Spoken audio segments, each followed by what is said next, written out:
All right. Amazing. Well, welcome everybody to our Together We Rise weekly Wednesday Rise Up. Super exciting. I know I was just saying this is like my favorite part of every single week. So I'm super excited that all of you guys are here with us tonight.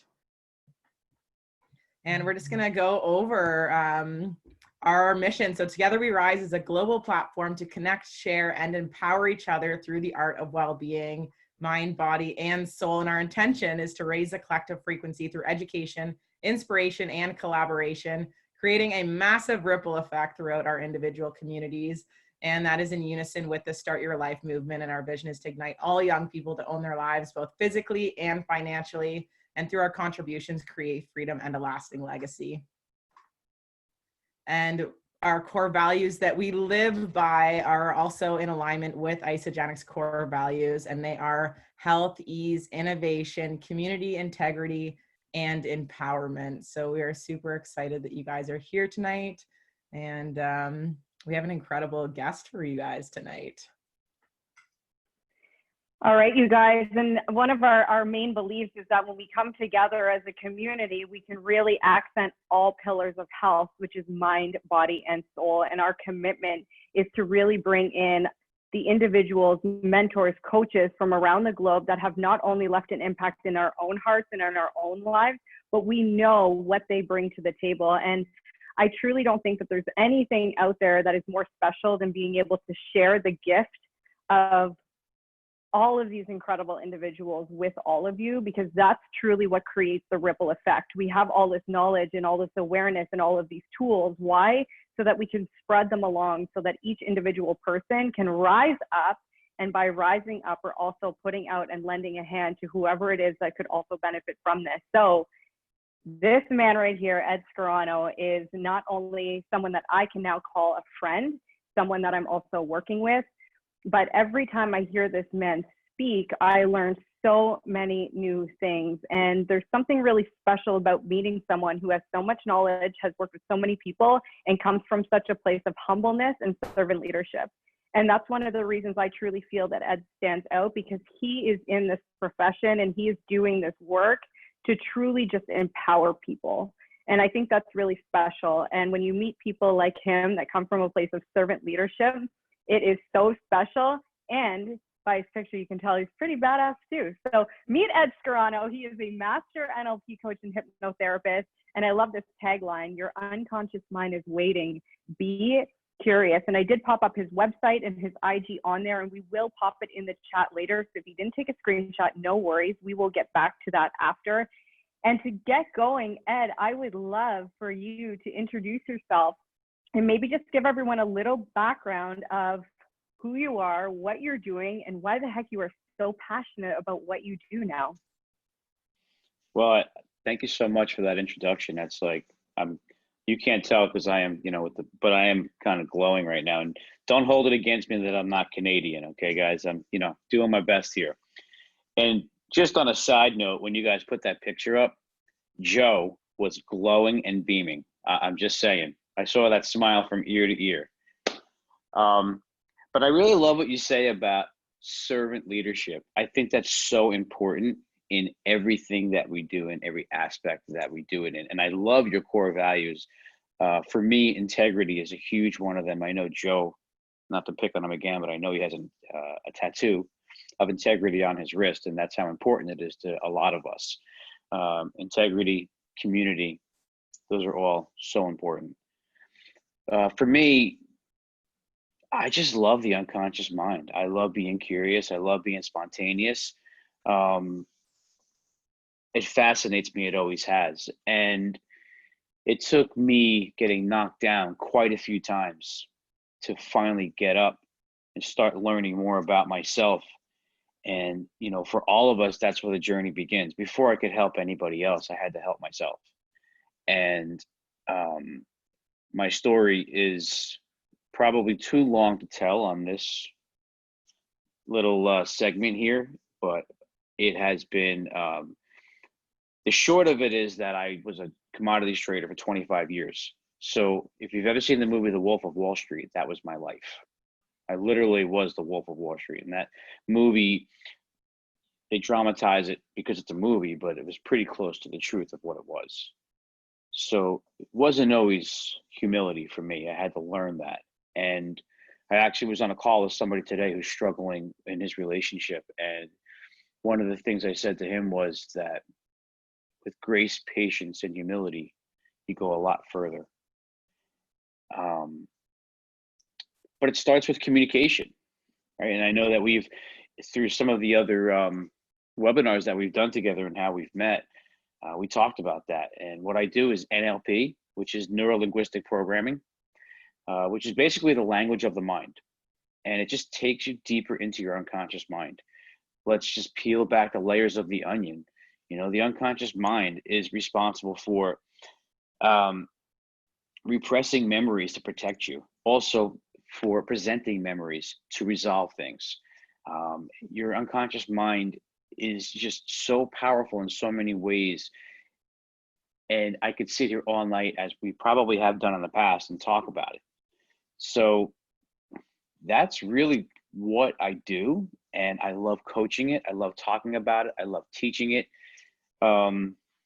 Just getting in there and just picking at people's sexy brains and finding out what makes them tick, and, you know, get to the core of what triggers them or what's holding them back, because we all have limiting beliefs. We all have limiting decisions, and it's based on past experiences that we've had.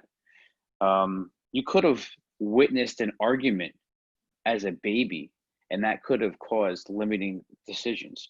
You could have been in an abusive relationship. You could have dropped your pacifier as a baby, and that could have been a traumatic experience for you.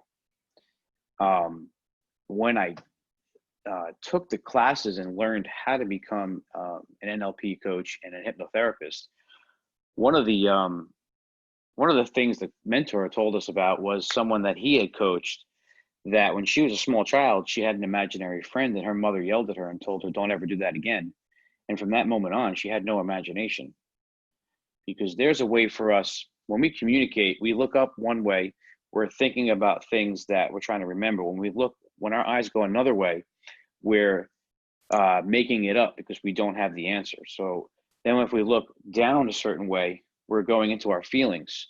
When we look down another way, it's our auditory digital, which is when we're thinking about things that we want to think about before we actually have the answer. And that's usually our conscious mind. Most of what we do, 90% of what we do, is unconscious. 10% is conscious. Of the 10% that's conscious, we have 60 to 80,000 thoughts a day, and 80% of our thoughts are negative. That's just human nature. But the good news on that is, just like anything else, you want to make what's conscious unconscious. So it's just practice habits, right? It's like what you're doing with this culture that you have, and it's like creating healthy lifestyles, and it's like what you do with isogenics, and it's what, you know, I see Joe every day at the gym. He creates these habits. You know, all of us are creating these habits, so that a perfect example of that is, and we'll go into the hypnotherapy world a little bit, is we're all in some sort of a trance all the time. Whether we're praying, meditating, sleeping. Let's say you're driving a car. All of us have done this, so don't lie. I'm watching all of you. You're driving a car and you're going down the road and you forgot how you got from point A to point B, or you just keep driving and you missed your turn. Well, that's because your unconscious mind took over, because you've done it so many times that your unconscious mind drove for you while you were thinking about the things that you have to do later on, and the things you're about to. I actually was going to do a TEDx talk one night. I had to audition for it, and I had been to the venue hundreds of times, and I knew exactly what I was going to be talking about, very similar to what we're talking about tonight: NLP and the unconscious mind and trance work. I missed the turn. Exactly what I was going to talk about in my talk, I did, because I was thinking about my talk so much that my unconscious mind took over and was driving for me, because you've done that thousands of times. So things that we practice and that we do, you know, like your heart beating, breathing, You don't have to think about doing that. So we want to create those unconscious habits consciously so that we don't have to, and sometimes it takes breaking strategies and breaking patterns, because everything that we do is a strategy. We wake up in the morning, we hit the snooze button, we go and we tinkle, we drink a glass of water, or we have a cup of coffee, or we let the dog out, we take a shower, we don't even get out of bed and we're already grabbing our phone to see what's going on social media. These are all strategies, and there are ways for us to break the patterns to create new strategies, to then practice these strategies to make them unconscious. For me, it took a long time to do this, but my health, I wound up losing this was a few years ago now, but I probably lost like 60 to 80 pounds. And I struggled for a lot of years keeping it off. I was one of those yo-yo guys. I'm sure some of us know what that is. Until I practiced eating the same foods every day, 5 meals a day, and did it for a long time. And I tracked every day down to the calorie, down to the macro. I stopped tracking. Then, for argument's sake, because my wife has a nutrition program that she does that I'm a part of, and I help her with that. So I try to do the nutrition program so I, stay accountable. I said, you know what, let me start tracking again, just for the heck of it. Well, I was within 50 calories every single day of what I was supposed to be doing because I created the habit. So I knew exactly what I was eating. I knew what 6 ounces of chicken looked like. I knew what 1 cup of rice was getting me in my carbs. I mean, that's just another example of these practices that we have. For the first 3 months of this year, I took cold showers every day. I'm not going to lie. The first 2 weeks of it was painful. Not just mentally, it was painful. Joe, you know what I'm talking about. Those cold showers can be a little, On the back. Yeah, but there's a lot of health benefits to the cold showers, and it also took me out of my comfort zone. That's another thing when we talk about the unconscious mind. There's one of our beautiful members that are on here now I do work with, and we talk about it all the time about going out of your comfort zone. And once you go out of your comfort zone, I got bad news for you. That then becomes your comfort zone.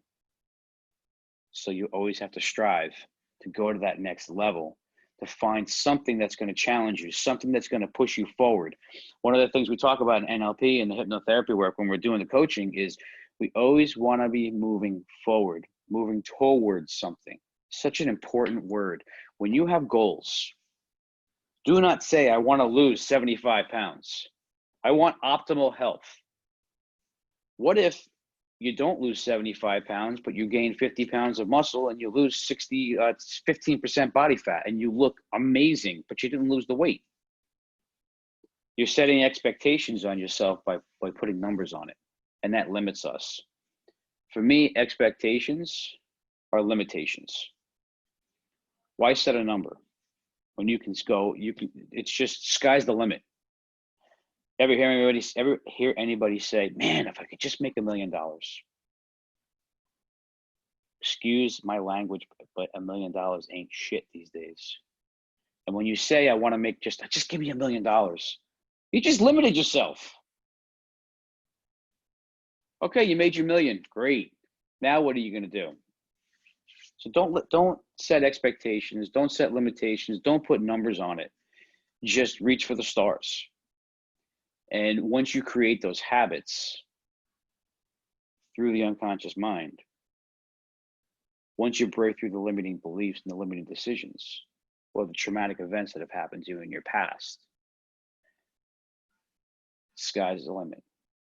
So, sorry, I know I said a lot. I didn't give anybody a chance to chime in or ask any questions, or I'm just like, it's so excited when I talk about this stuff. You have no idea. It blows my mind. I teach myself when I talk it. Because sometimes I've talked to Genevieve about this because I know that she learned this at a young age. And when we talked about it, she was saying, oh, I haven't practiced it in so long, but things come out.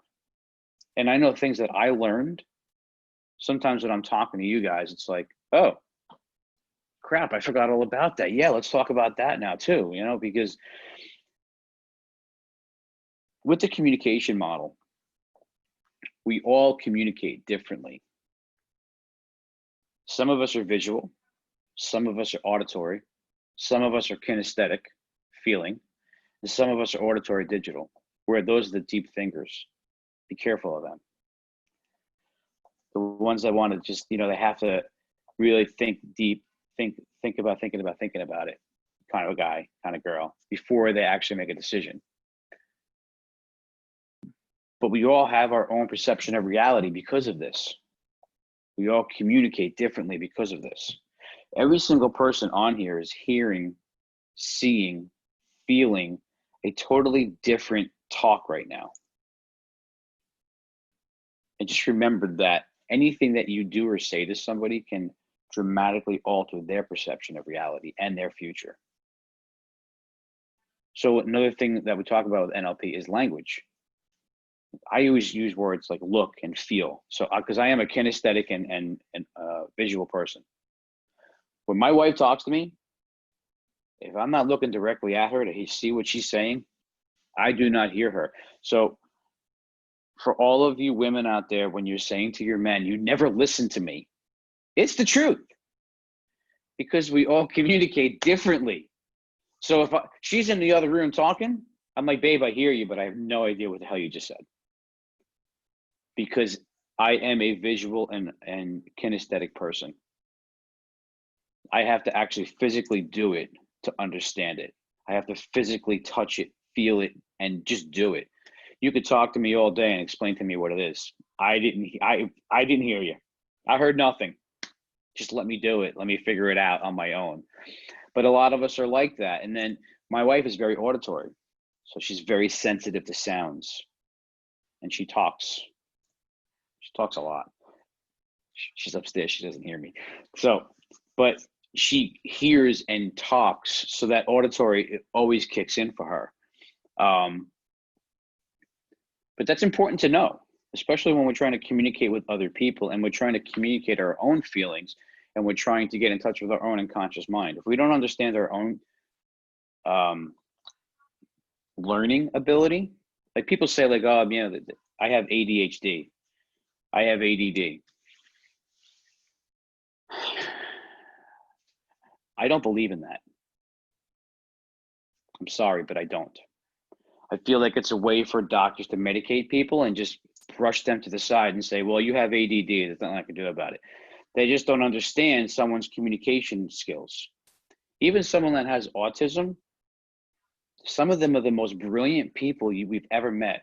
They have there's so much artistic talent, but they get brushed to the side or medicated, or we don't know how to deal with them because we don't understand their learning capability, their communication model. All kids are in school, and if they're bored, it's because they're not challenged. It's not because they have ADHD. It's not because they have dyslexia. It's because they're not challenged or the teacher's not teaching them. When you're in school, you have to sit and you have to listen, right? You have to look, you have to listen. So what if that's not your communication model? So it's the same thing for adults too. And if we don't know what our own communication model is, let me tell you something, my relationship with my wife got so much better that we used to fight constantly. We just did not hear each other. We didn't understand each other. She has done some of the same work that I've done, and now she understands it, and now we understand it. So very important. I can keep going, Jen. Keep going. It's honestly, it's incredible the way you loop everything together. And I know you're probably going to keep talking about this stuff, but when you said 70 to 80,000 thoughts a day, like if you think about that for a moment and you wonder why so often between emotions and trauma and stress and then our own mind that we literally feel like we're running this hamster wheel of insanity a lot of the time. Yep. And so if you have all of these thoughts coming in all of the time from your unconscious brain coming forward based on memories, like how do you go about starting to take a step back and looking at some of the patterns that are going on in the language that you're using, because I'm assuming 70 to 80,000 thoughts a day, and you said a high percentage of them are negative. Like, what is that doing to us constantly, programming us constantly, day in and day out? Do you think you could expand on that a little bit? So yeah, absolutely. If it's like what I talked about earlier about breaking the patterns, about changing the strategies, we can talk, oh my God, you know what? I'm going to use this example. And it makes so much sense right now. This is a true story. There was a guy, got stuck in a freezer. He was at work, he got stuck in the freezer, he was locked in. Oh my God, I'm gonna freeze to death, I'm gonna die. Oh my God, what am I gonna do? He died. He froze to death. They found him in there, unlocked it. The freezer was broken, it was about 55 degrees when he was in there.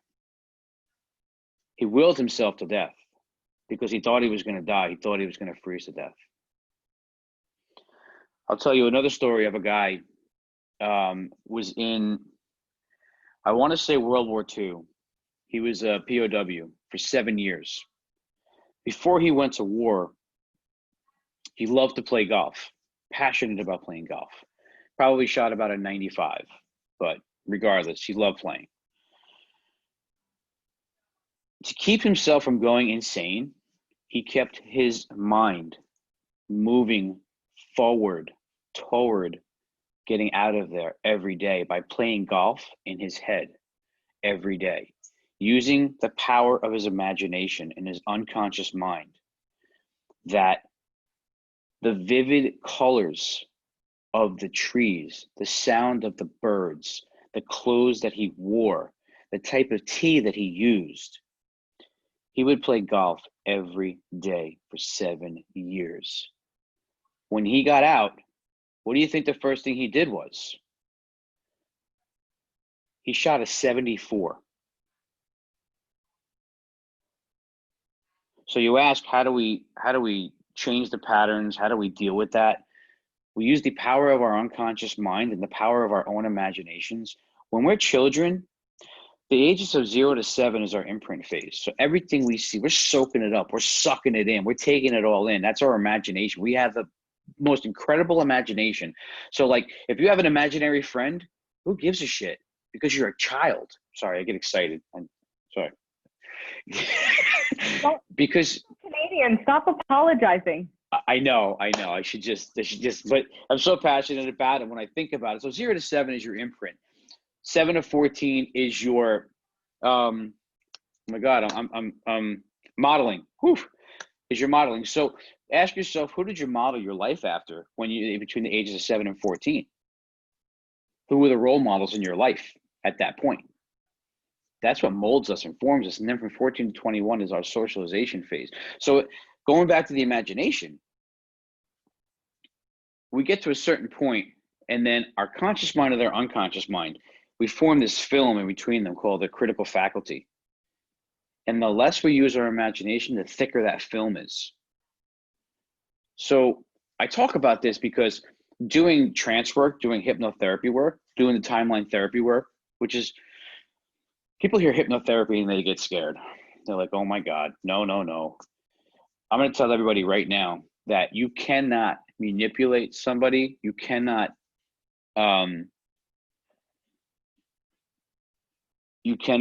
erase someone's mind. You can't control them. You have to want to do hypnotherapy work. The only way to do that type of manipulation on the brain is if you are in the service in special forces, and it's part of what they do. They torture you. They do all kinds of sleep deprivation, and then they do hypnotherapy on you. It's part of their in case you get caught. So you have to want to get hypnotized, and it has to do with your imagination. If you want me to hypnotize you and you want to bark like a dog and run down the street naked, you have to want to do it. I can't just make you do it. And I can do all of that hypnotherapy stuff where I can put you in a deep trance. I can make you stiff as a board. I can play catch with you with an imaginary ball. I can do all that stuff. But the really awesome thing that I do with the timeline therapy is the most beautiful technique, because it's light trance work where you're pretty awake for it and you go on your timeline and you go back in time, back in the past, to your traumatic events that have happened to you, to times in your life where, well, when you say like, I'm not good enough, well, says who? And you go back in time to that point where you find out that you said to yourself you weren't good enough. When I was in kindergarten, first day, we had to write the letter A, capital and lowercase, kindergarten, Catholic school. So I'm all excited. I'm like, okay, so I'm writing my A's. I'm doing, but and the perfect A's, but upside down, sideways, all over the page. And I got a bad angel, and I didn't understand why. Do you know that blocked my creative side for almost 40 years? Because I was being creative. Then when I started doing this work, I was doing timeline therapy on someone was doing timeline therapy on me for something else. And that came up, and I'm like, oh, wow. Like the light bulb went off. So Genevieve, when you asked the question about how do we like break that pattern, we go back and we kind of like, we don't erase the memories. We take the negative charge off the memories, and we get positive learnings from them. And I know it's hard to do, guys. I mean, nobody's perfect, but to stay in the positive frame of mind, even in the toughest of times, under the worst of adversity, like all through COVID, you know, I know it's been scary for people, and it's put a lot of fear into people. And whether you know, whatever you believe happened, or why it happened, or how it happened, it put a lot of fear into us. And these negative emotions are a part of it too. Anger, sadness, fear, hurt, guilt. Those are the 5 main negative emotions that we have every single day. Throw in some resentment, some jealousy, some anxiety. We all have anxiety. We all get it. I actually have a very simple technique to get rid of anxiety in about 30 seconds. Because what is anxiety, right? It's fear-based. It's something you're afraid of in the future based on something that happened in the past. Something that hasn't even happened in the future yet. So when we can manage these emotions, when we can understand them when they're coming up, when we know how to get learnings from what's happened based on those emotions in the past, and use those positive learnings if it happens again in the future, it makes you a very powerful person. And it you know, we're always going to have those negative emotions. It's always going to happen, but how do we handle them? And there's a really cool book that I read, simple read, The Subtle Art of Not Giving a Fuck. And you know the funny part about that book? I said, you know, let me read it. Let me just see what's going on with it. But the one thing he said was the biggest paradox, and it blew my mind. Until we learn that negative stuff's going to happen to us, we're never going to be able to go into the positive. Accept the negative, and then you'll go into the positive. We don't have to stay in the negative. Learn how to deal with it. But until we accept that it's going to happen, even if it's not by our own hand. So using the unconscious mind to create those strategies, those habits, break those patterns, create awareness. I think that's like the key word right there, creating the awareness so that we're prepared for it, better equipped for it. It's a great tool to have in your tool belt. So. That's so powerful, Ed. I mean, if you were to think for a second how many times we're triggered by something, right? No matter how big or how small it is. And let's not compare, because if it triggers you, it's something, right? Mm-hmm. Oh, yeah. If we can teach ourselves to take 20 seconds and step back and look at whatever is happening, what does this remind me of? What is the fear? What is this reminding me of that's happened? Like what you just said there, like anxiety is something, thinking about something that's in the future that hasn't happened yet based on something that's happened in the past, which means that if you're always living in the future or in the past, you're not living in the now. And so really what you're saying is if we can start taking a step back to be in the now, recognize what's right in front of us, feel it through our body and understand what that's invoking in us, how much easier is it going to be able to shift that mindset in those moments? Unless, of course, we're becoming really comfortable being the victim, and that's a whole other ballgame. But I mean, what you just said there, I don't know I saw everyone kind of like nodding, and it's like it clicked, right? Beautiful. No, that word, the victim word, I was actually going to go there next. Thank you so much for that introduction, because we can be a victim and stay in story mode, or we can go, it's effect, why it happened, or cause, right? Effect, cause. Victim empowerment. Isn't that one of your core values? Empowerment? That's a big one. I saved that for now. That's why I didn't say it before. It was all planned out. So, yeah. I mean, listen, I don't care if it was your fault or not. You can choose to sit in it for the rest of your life and stew in it. It's like sitting in a big steamy pile of crap. That don't sound good to me. So you can just take ownership of it, whether it was your fault or not, so that you can move past it, move forward, move on. That was what I was getting at before when I got so excited about moving forward towards something. We don't want to say, I want to get out of debt, because you're running away from something. You want to say, I want financial freedom. I want abundance. I want prosperity. I want to be able to create such wealth that I can live on 10% of my income and use the rest to transform the planet. Like, what is all of your goals with your life? And you know what? I'm not talking about, because some people, and no offense to anybody who does this, but some people like to plan out their whole lives. They're 3 month, they're 6 month, they're 1 year, they're 5 year, they're 10 year. I don't know what's going to happen tomorrow. And you know what? I'm cool with that.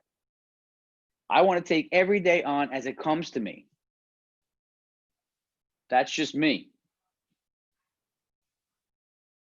I'm also a little out there. You know, I probably have done too much timeline therapy on myself, but that's another story for another time, guys.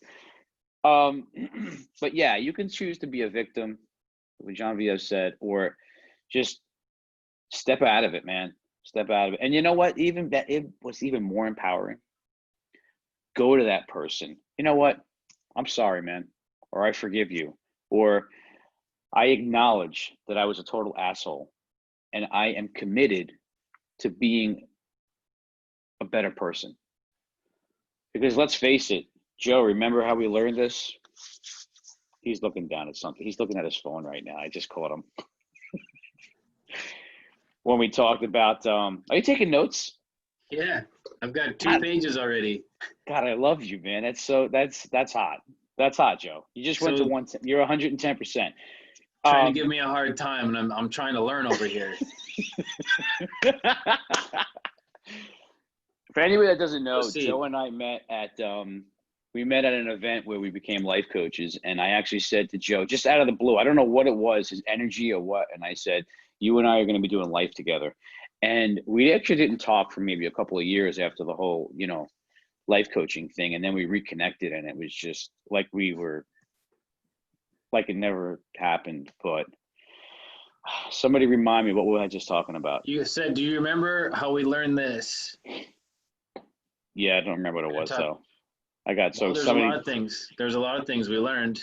What were we just talking timeline about? Therapy before that. You were talking about We were talking effect about and cause, ownership and the victim, and then you kind of just started talking about stuff. Well, what was that last thing I was just talking about, Genevieve? a victim, like the victim mindset. Yes. And I find it really interesting because even the victim mindset, right? If you look at the work you do, it's like, well, playing the victim role just means that at some point in the past you were validated based on that role.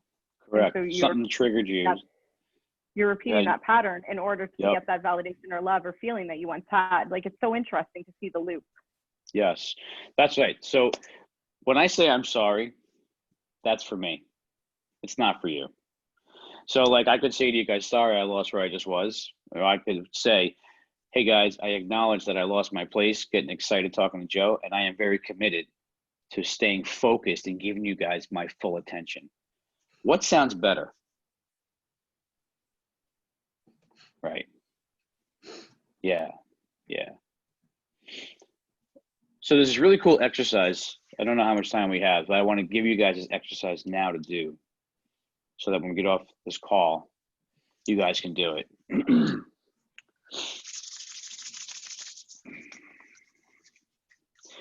You need to call, and I'm going to give you some grace on this. Call or text 3 people and ask them, what gift am I to the world? And how do I inspire you?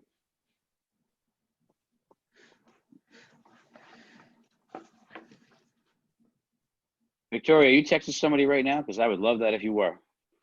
I'm taking notes. The reason why I want you guys to do this exercise, and I've done this exercise, and I know Joe's done it, but I know he'll do it again, is it's probably one of the best gifts and one of the most powerful things you'll ever experience, because we don't ever see what's outside the jar. We're so hard on ourselves. We cause our own limiting decisions because we look in the mirror, we don't like what we see. We tell ourselves things that we believe, and then we keep telling ourselves the same thing over and over again. And it's the scariest thing to try to call or text those people and ask them that question. Because I've done this exercise. Matter of fact, we just did it with my wife's nutrition program last week, and only 2 people out of 40 actually responded because they were so nervous to make the call. And then once the 2 people put in the group, everybody else started to get into it and do it. So, but the responses that they got were so powerful because you're all beautiful people. And when we can't see outside the jar, sometimes we stay in that victim mode, Genevieve, and we can't break the pattern because we don't know how to. And, you know, all it takes is someone who you didn't even think saw you that way tells you how smart you are, how artistic you are, how creative you are, how beautiful you are, how sexy Joe is, you know, all the above. So, yeah, I want you guys really to give that a go. I know it's going to be a little nerve-wracking, you know, but I challenge you to call people. People have forgotten the art of calling people. You know, I mean, I think this is as close as we get now with these Zoom calls. I think that's one gift we got from COVID was we were forced to do more of this face-to-face and meet new people that we've never met before. I mean, 3 months ago, I didn't even know Genevieve. Carolyn, I forget it. I talked to her more than anybody here. Rissa sent me the most amazing gifts when my dog passed away. And she's just a beautiful soul. I miss you, by the way. We have to get on another call soon. So that's NLP. And you know what? As complex as it is and as deep as you can go with it, there's a passion behind it and there's a fun behind it that you can have with it. And it allows you to open up your imagination, and it allows you to, it's not always going to be pretty because we all have a past, you know, we all have had traumatic experiences happen to us. I had PTSD that I didn't even know I had. I was in the World Trade Center during the bombings. And because I lived and other people died, I never shared my story. I never talked about it until about 2 years ago. I wrote a blog about it because a firefighter came to my church who was there and said this to me. I said this to the group, to the community, and I was like, it blew my mind, because there was 363 firefighters that lost their lives. And they lost their lives knowing they were going to die. They went up into the building, up the stairs to find anybody they could, knowing it would be the last climb they ever took. That crushed me. 17 years later, I finally told my story because I wanted to honor them. But I didn't know I had PTSD from it until I did the timeline therapy work. And we were sitting in the class, and I actually had this done to me in front of a whole class while we were learning NLP and hypnotherapy. The trainers were like, okay, who's got a trigger? My hand went right up. I guess the unconscious mind really wanted me to do it because my hand went up like this. It was like, okay, I think they get it now. So my hand went up, and I'm like, they're like, what's your trigger? I'm like, loud noises. He's like, cool, what's the origin? I said, the World Trade Center. He goes, oh shit. He knew that they were going to have to do timeline therapy on a traumatic experience before they got rid of the triggers. Now, for 17 years, I had night terrors. I had panic attacks. If I heard a loud noise, I'd run under a desk, under a table, like just basically just shit myself, like any loud noise. Like, something could fall on the floor, and I'm like, what the hell was that? Like, you know. So yeah, so I had to have the timeline therapy done. I had to actually go back in the past to the day of the bombings. I was back there where it happened, so vivid, everything that happened. And you know what? It's funny, this year just passed, and I posted the blog that I had written 2 years ago, just as an honor for them. And other than that, I didn't really look at social media. I wasn't triggered by it. And how they tested the loud noises was he had the whole class while my eyes were closed and I was still in trance, scream at the top of their lungs. And I just sat there, stone-faced, didn't even budge. So the timeline therapy works as far as that kind of stuff. And I'm a testimony to it. So that's another answer to your question about the negative emotions and the victimhood, and turning those 60 to 80,000 thoughts from negative to positive. Just takes work, just takes practice. I know a lot of us practice and talk about affirmations and gratitude. It sounds like a silly, repetitious thing to do, but it works.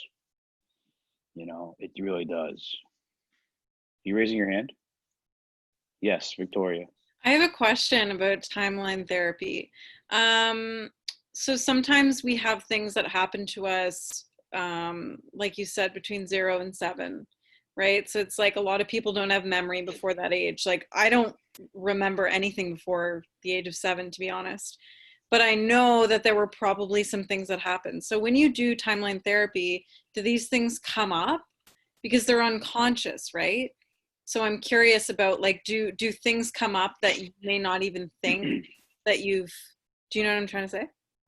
So the fact that you're actually asking me about it is because your unconscious mind, it's evoked it a little bit, okay? And when your unconscious mind is ready for you to release it, you'll release it. So what happens is, it's not just about the timeline therapy. Like, let's say you and I did a session together, hypothetical. We would do a battery of a lot of questions, you know, and those questions in itself, you basically coach yourself through a lot of stuff, and like a lot of aha moments come up. And then, yes, so when we're doing the timeline therapy, your unconscious mind is going to take you to those traumatic experiences. And one example for me was fear. And at the time, I didn't know that I believed in past lives. But guess what? Whether you believe in past lives or not, one of the prime directives of the unconscious mind is that it believes in symbols. So symbolically, my unconscious mind wanted me to go 2 lifetimes ago to get rid of my fear. I was a knight on a horse guarding a castle. And I was there. I smelled it. I felt it. I was sweating. The whole class was looking at me like, oh my God, because I was just permeating heat, getting rid of the fear.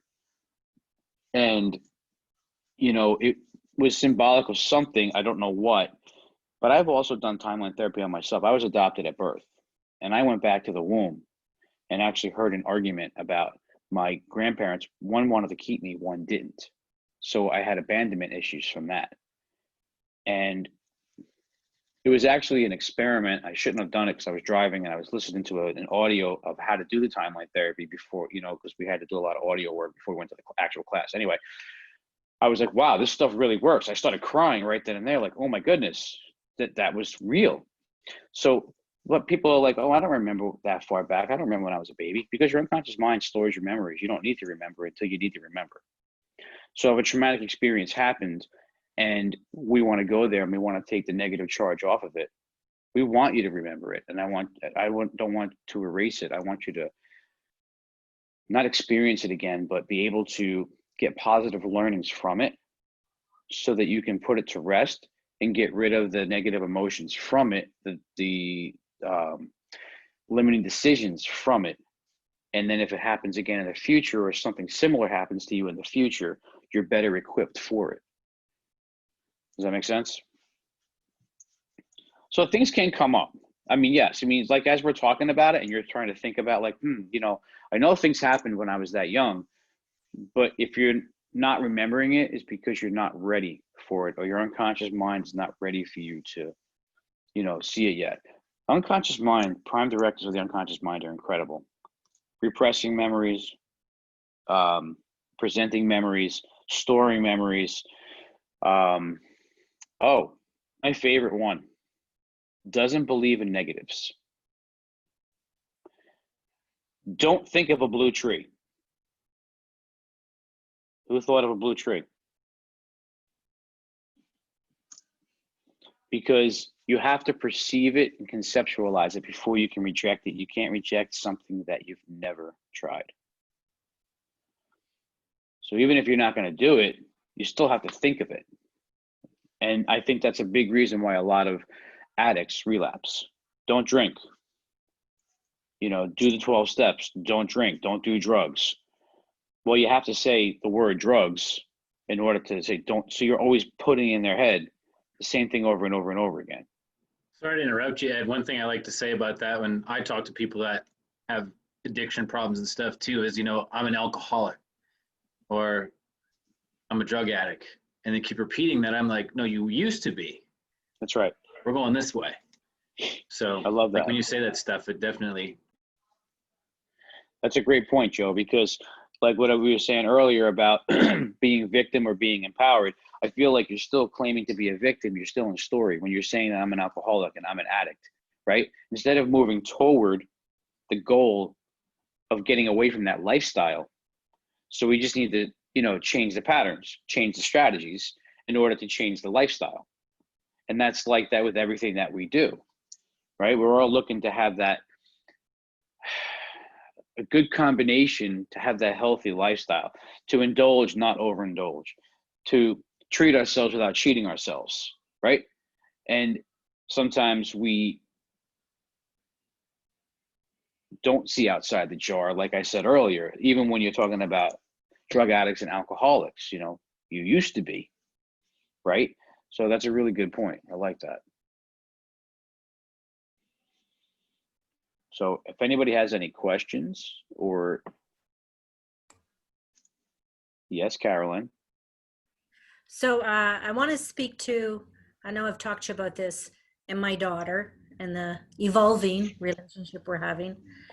So in the past, sometimes when I've done things or I say things too raw, right? I'll say, well, I talked to you this about last night. I don't really fucking care. Sorry if I'm going to offend anybody with my sailor suit mouth. I don't really fucking care about the way you're. And you said to me last night, a better way I could have said it. And I was like, ooh. So is it, how do I want to say this? Can I go back and do a do-over? Do you know what I mean? Yes. And of course you can. Will it make a difference? I would think so. If someone said to me, I don't fucking care, and then went back and said, hey, you know what? I'm really sorry about the way I talked to you that day. I acknowledge that it wasn't the best way to handle it. And I'm committed to being a better friend. I know I'm your mom, but I want to be a better friend. I want to be able to spoil my grandson. I want to watch you grow. I want to watch you grow as a woman and a mom, and I want to be supportive in that role. Because remember when we talked about how, if you don't mind me sharing a little bit, small little snippet, you didn't want the same. See, this is what it goes back to. This is perfect because this is about the patterns and the strategies. We had this aha moment on one of the calls, our last call, not this one, but the one before that, where I said, you're triggered because you don't want to have the same relationship with your daughter that you have with your mom. So that's why you said what you said to your daughter. It came out as a trigger. Okay. Instead of it coming from a place of goodness, which is what you wanted, you came from a place of a trigger because of what happened to you. So a past traumatic experience then manifested into what you said to your daughter. So of course you can, I mean, there's always forgiveness. Remember we talked about that. Okay. I'm a big believer in forgiveness. Sorry, if I offend anybody, I believe in God and I believe in forgiveness and I believe in the power of forgiveness. And I don't care if you believe in God or not. You can be pissed off at somebody for the rest of your life, or you can forgive them and you can just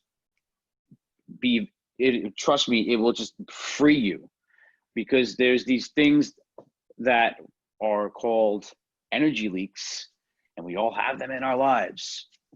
And energy leaks are anything that is holding you back from getting to that next level, finishing that project, going to that goal, talking to that person, cleaning that room, procrastination, content and complacent, same word, lazy. Mic drop moment. So good. do-overs are. Don't call it a do-over. Go in and just acknowledge what you said and rephrase it, reframe it. It's like, okay. You can. I have to digest that one. Okay. Yes. Thank you. You got it. Ed, you're so incredible. I mean, I would love to be woken up by like a speech from Ed every morning. I might have to record that onto my alarm clock. How empowering is that? I would like to hear that too. So I know you recorded this, so take that little snippet and send it to all of us. And we're going to I'll put it as my phone ringer for a while. I love it. If anyone has any questions, I mean, I sit here dazzled and could listen to Ed all night, but I'm going to respect our time. And so if anyone has any questions, please feel free to pop them in the chat. If you think of something after, I know Ed has this big heart that you can send him a message, and I'm going to put his website back on there. I personally am starting to work with Ed, and I'm really excited. He's the first person that I have met since my father that can actually not only go there, but kindly tell you to get out of your own way. So thank you for sharing that with us all tonight, Ed. I really value and appreciate you, and thank you for being part of this incredible community, because I really do believe that when we start to share and start to become aware of our own mind and be able to call each other out in the most loving way and know how we inspire each other, I love that task, then we really do start to rise up, and we really do have the opportunity to put one step in front of the other to really gain our full potential. And we're stronger together than we are apart. So Ed, thank you. Well, thank you guys. It was an honor, honestly. It's humbling experience for me to be able to always come on and share my knowledge with everybody. And I don't know if you can see it or not, but I watch everybody's reactions as I'm talking. And it's so important in NLP with communication, is to watch people's facial movements and expressions and their eye movements. And I know when you're lying, and I know what you're doing, guys, all of you. So you're like Santa. Who's committed to the task? Oh my God. Yes. I already sent a message. Okay, I'm gonna do it. I'm actually gonna do it too. And Ed, you have to quit being so interesting. Otherwise, the only thing you're gonna be able to read is the top of my head, because I'll be doing this the whole time. You know what? Like. That's fantastic. 2 pages. Yes. I mean, if I showed you my office right now, I have 5 or 6 notebooks about this thick from when I took the classes that I go to them all the time. I mean, and I'll end it. I don't want to take too much time, but honestly, taking notes is kinesthetic. You see me, you hear me, and you write it down, because a lot of times we probably only take in between 5 and 10% of what I talked about just now. But because you're interactive, because you're, into it and you're writing it down, you're taking in so much more. It's incredible. I can actually show you a trick where you're using your remembered with your eye movements. When you read and you study, it's awkward, but when you read and you study and you're looking up that way, you're taking in more information. Little trick. Oh, real quick. The anxiety technique. You guys want the anxiety technique before we go? That's why I'm going to end it. Okay. Just fill our bag full of tricks, my friend. We want all of it. All right, ready? This is how we're going to end it. This is how you get rid of anxiety. You go. You create an internal representation of the task at hand, whether it's a project that you had to complete, a doctor's appointment you have to go to, a speech you have to give on stage, or a Zoom call that you have to do, like this one right here. Like, let's just say it's me, okay? You go 15 minutes into the future past the successful completion of the event. What do you see? What do you hear? What do you feel? Is there something that you guys have anxiety about right now? Think about that thing that you have anxiety about right now. Go 15 minutes into the future past the successful completion of it to the people saying, wow, that was amazing. Wow, that was so good. Great job. Congratulations.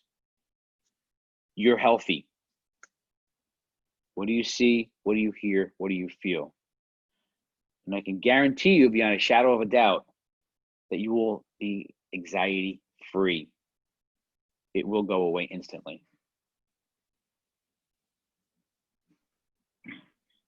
What a gift. No. That's my gift to you guys. And I'd love to see, I'm in the room. I'm in the Facebook group, I think, right? Yeah, we'll let you stay. Okay, cool. Well, let me stay long enough to see everybody's responses to the task tonight. No, you're in. You're one of us. We're one of you. Oh, we're not letting you go, FYI. I was gonna have to like hide into my like camouflage here, like just like fade away. Yeah, I think you're okay. Yeah, you're okay, Ed. Like, just okay. Yeah, I'm all right. I'm okay. All right, you guys, thank you so much. We'll see you next Wednesday at 8 p.m. Ed, honestly, thank you so much. If anyone has questions, again, follow Ed on Facebook. I'll drop his website in our group. We have these resources and these people for a reason. Have a beautiful night. Let's do that task and find out exactly how incredible each and every one of you are, because you are. From our heart to yours, Laura, Ed, and I, we love you. Have a great night. And Bye, Ed, everybody. are those random people? Do we like Russian roulette on our contacts list and just pick random people, or how do